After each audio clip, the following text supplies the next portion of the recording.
What's going on? We out here in the garden again today. I'm gonna water the melons and then we're gonna talk a little bit about NPK. So let me get a little setup here and then we're gonna take it from there. Alright y'all work with me. Trying something new. Alright, got my water right here with my yeast in there. These two right here I was running out of yeast. Well, these two running out of yeast, so what I did was it's about 2 tablespoons in there. They was a little frothier than that.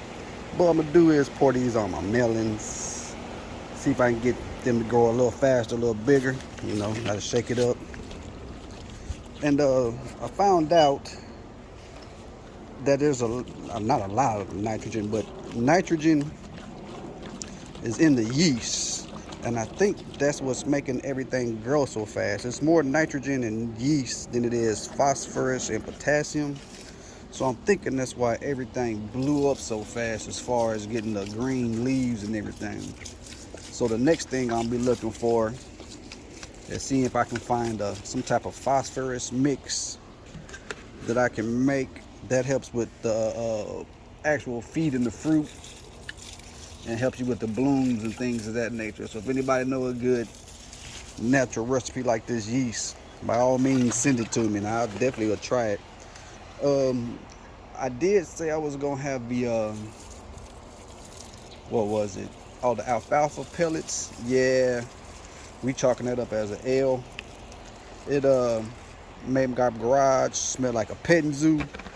So we definitely not doing that. It really got to stinking. But I can see how it works.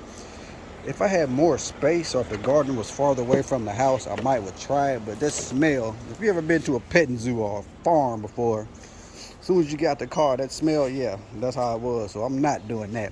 But I did use it though. I ain't gonna lie. I poured it out here on my peppers. And then I also, where else did I pour? Oh, and I kept some in the house. And I put it in a couple of house plants. But I'm going to go and check and see how it's smelling. I haven't done that yet.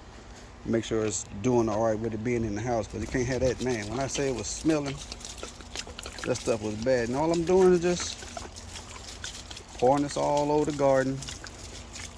All over where the melons are. I haven't hit them with the melons because they was growing so wild as it is. So I was like, you know what? Let me go ahead and give them a little something. So now I'm just pouring it in. Like I said too, actually I think this is more of a soil revitalizer because the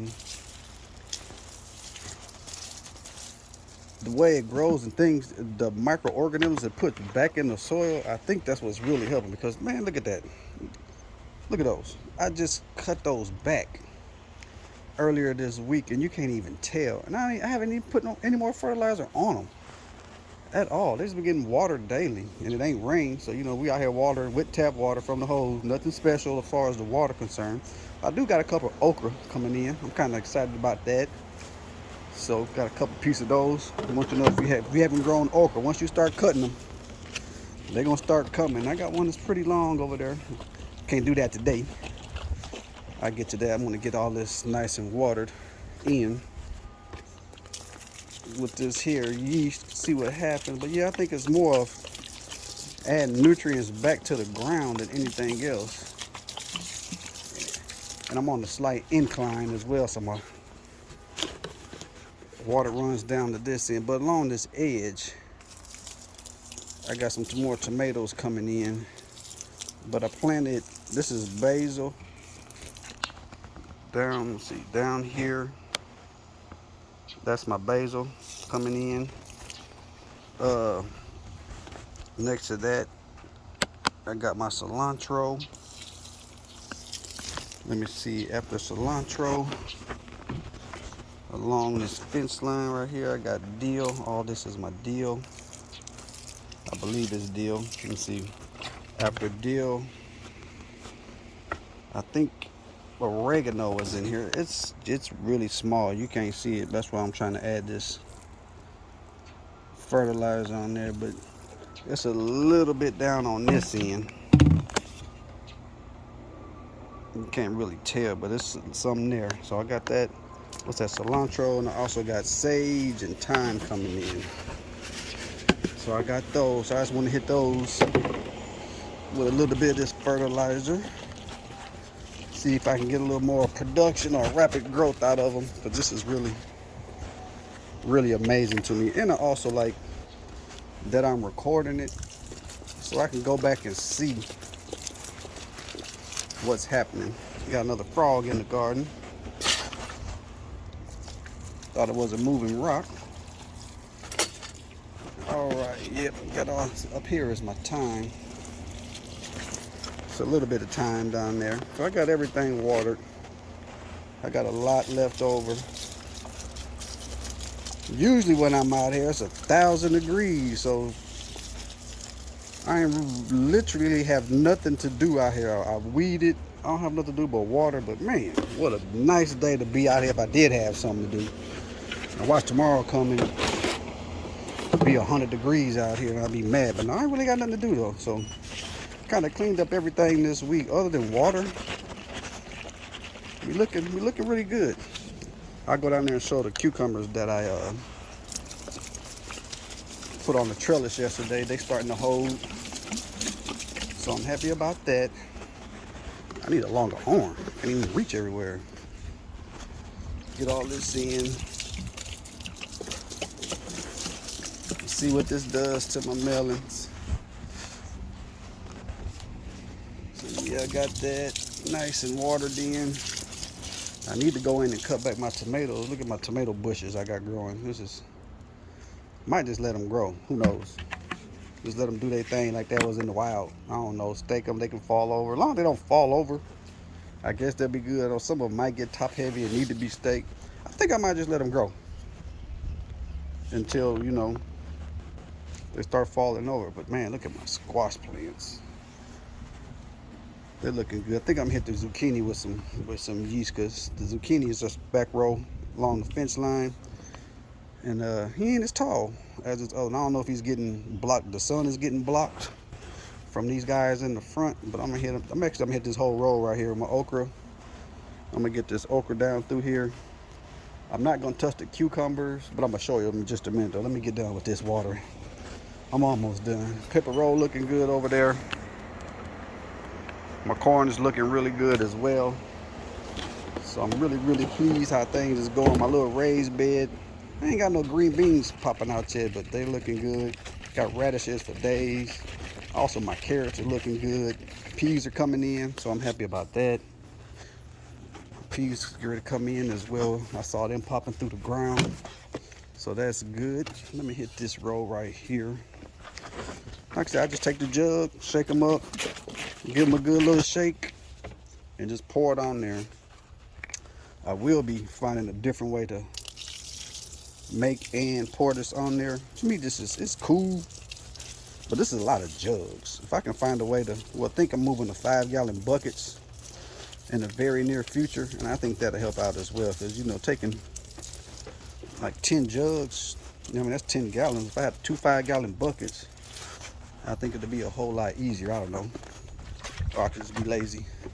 No, but I think I'm gonna move it to the bucks. Even my water in the house, it's just the amount of water that we use. And I don't water my house plants with tap water. I use dechlorinated water for them as well from the fish tank.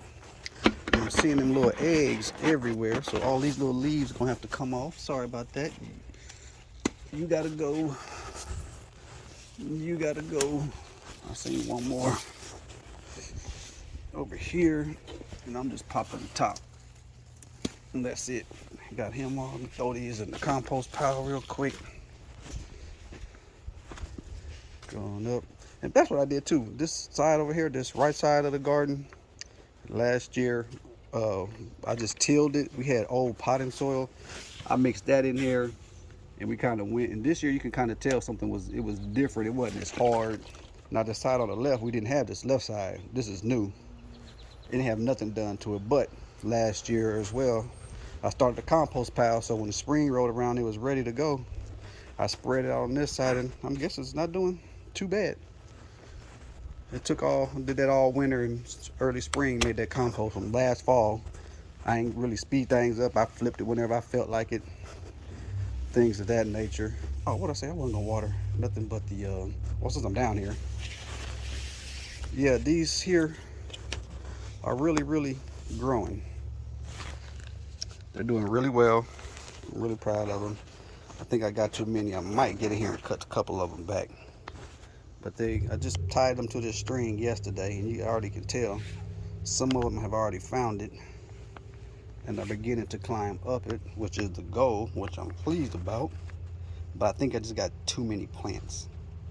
When we seed, like, we see like our percentage rate is going to be 1 out of 10. But no, pretty much everything we've sown came up. I probably say, as far as growing from seed, we probably got a 90-95% growth rate. If anything that happened, it was coming from neglect, not watering, something like that.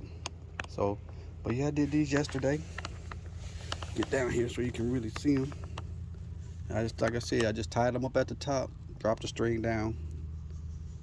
It's not tied to the ground or anything. I just wrapped around the plants a couple times. I can get them to climb up it. I'll be able to see the cucumbers just a little bit better. I'm thinking I'm really gonna have to get back here and trim some back though, because this is getting to be a little wild. To give you a close-up of the tomatoes, I got a beefsteak, large cherry Roma. Growing a couple in here. I might hit these with the fertilizer. I got a little bit left just to see if I can put it. Yeah, phosphorus. If anybody has a nice phosphorus recipe, I'm willing to give it a shot. That trying to get rid of all my fertilizer, you know what I mean, especially since I'm getting the nitrogen out of the yeast, which I'm really liking. I just got to get that potassium and phosphorus. That makes up the NPK, nitrogen, phosphorus, and potassium. So I'm not really too concerned about the potassium. Really the nitrogen and the phosphorus, especially like in the houseplants, nitrogen works best. Get leaves and growth and things of that nature. Like I said, the phosphorus is for the blooms and as far as fruit production. So that potassium really bushes things out, I guess you can kind of say, from what I've read and seen and heard. Got a couple tomatoes coming in. Okay. Everything is looking good. Man, I gotta cut this again. This don't make no sense. But yeah, I think what happened was when I first found out the yeast concentration, I used what they had, kind of made my version. Probably had way too much yeast, thus making it grow that much faster. That's the only thing I can think of that really happened, because this stuff really is taking off and just really ran, which I ain't complaining. I'm cool with. So yeah, I'm almost done with this. I ain't mean to hold y'all this long out here rambling, but like I said, I didn't really have nothing to do. Just wanted to come and talk about this here yeast and the NPK. Oh, I did get mad because I had bought some nitrogen. It only came in at like 3.3 on NPK. I was like, what? I misread the label. I thought it said 33. No, 3.3. So right now, as of that, the yeast mixture already has more nitrogen than that particular brand of nitrogen that I got off of Amazon, which I will not be buying no more, because the nitrogen is doing the trick. Like I said, I'll be trying it in the house plants, kind of see what happens. I know in dirt it does good. My biggest concern is what happens when I got stuff sitting in water. So stay tuned for that. I got experiments going in the house, so I definitely will keep y'all informed. Until the next one, I'm out.